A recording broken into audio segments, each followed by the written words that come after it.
Yo, what's good people? It's man like Jamo. We're out here with the Motorola Edge 30 Ultra. A good 8 months later, cuz let's talk about it. Yes, people, thanks for stopping by. Yeah, Motorola Edge 30 Ultra. Big up to Motorola for borrowing me this phone to just have a little play with over the past 8 months and let you guys know my thoughts. Alright, now you know, first of all, we gotta drop specs in it. Processor wise, we're talking Snapdragon 8 Plus Gen 1. Obviously that's old school now, especially now we just had CES 2023, but still not to be slept on because it was the biggest, baddest processor last year, 2022. Now that's coupled together with 12 gigabytes of RAM and 256 gigabytes of storage, standard in the £749 package. Now I can't lie, at that price, it's already beating a lot of the competition when we're talking about ultra phones and flagship phones, innit? Now as for the screen itself, we're talking 6.7 inch AMOLED thing, 144 Hz FHD plus. So no 2K unfortunately, which at this price point, I guess I'm not too mad at, but we're supposed to be doing flagship things, Motorola, so I'd like to see a little 2K next time, innit? For the camera array now, we got that triple camera setup with the main sensor being 200 megapixels. Yes, Motorola was out here in 2022, a whole year ago, doing the 200 megapixel thing. So obviously, when the Samsung Galaxy Ultra 23 came out with 200 megapixels, I was like, yo, we've been there. We've been there, cuz. Now, I can't lie, the design looks nice, fam. This is one of the best phones I've seen 2022 and 2023, fam. Everything is just looking sleek. I'm not mad about the design. Like, if I was mad, yeah, I would tell you. It is a little bit slippery. I do like this kind of matte black on the back kind of thing, so you're not getting mad amount of fingerprint sensors, apart from if you obviously touch the camera glass. But apart from all of that, yeah, it's looking pretty nice. I don't, however, like the fact that the edges of the screen fold around to the side, fam. Yeah, it's one of them, what do they call them screens again? Is it wraparound screen? I don't know, but it's basically not a flat screen, so if you're holding it at the edges, it does quite decent attempt at, you know, rejecting accidental touches.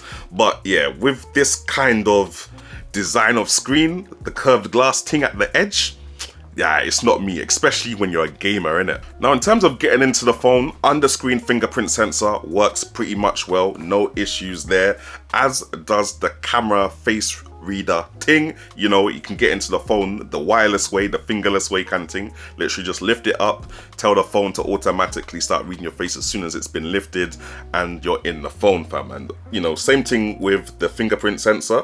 Man just turns that off, turn it back on, fingerprint sensor, boom, we're in kind of thing. So it's not actually a long thing to get into your phone. The security works pretty much well, innit? Now, daily use of the phone, I'm talking normal things now. I'm talking what? Little Instagram, little Twitter, catching up on social media, actually making phone calls on this device. A lot of people seem to just skip past that because I've had premium phones in the past which struggle for me hearing people on the phone, fam. Like, its basic main purpose in life is not working, you know, like that. But I have to admit, phone calls on this, they sound pretty much good, especially when man is using loudspeaker as well. If I'm using a Bluetooth headset, that feels really good too, not mad at that at all.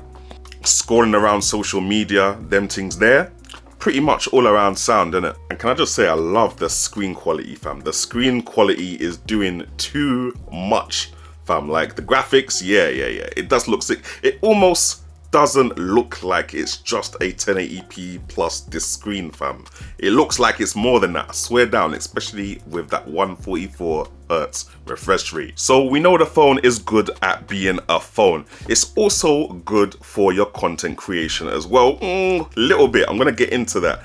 Using apps like CapCut to edit your videos and stuff like that, especially if the video is 4K, this thing blazes through it, fam. I don't know if CapCut is super optimized or this is a super fast phone, but either way, 4K content on CapCut, no issue at all, especially when processing it. And you guys done already know I do a lot of reels, fam, and this thing is killing it, especially with the fact that it has the ability to accept external microphones through USB-C, which means man can take my big boy microphone and use it to make a reel on my smartphone without having to go and touch my desktop. Now, gaming with that Snapdragon 8 Plus Gen 1, wonderful fam, wonderful. I haven't seen a game slow it down yet. Matter of fact, let me run the gaming B-roll and commentary. Right, so gaming is good, being a phone is good. What about that camera? 200 megapixels, I told you guys earlier, and it's true, it does have 200 megapixels.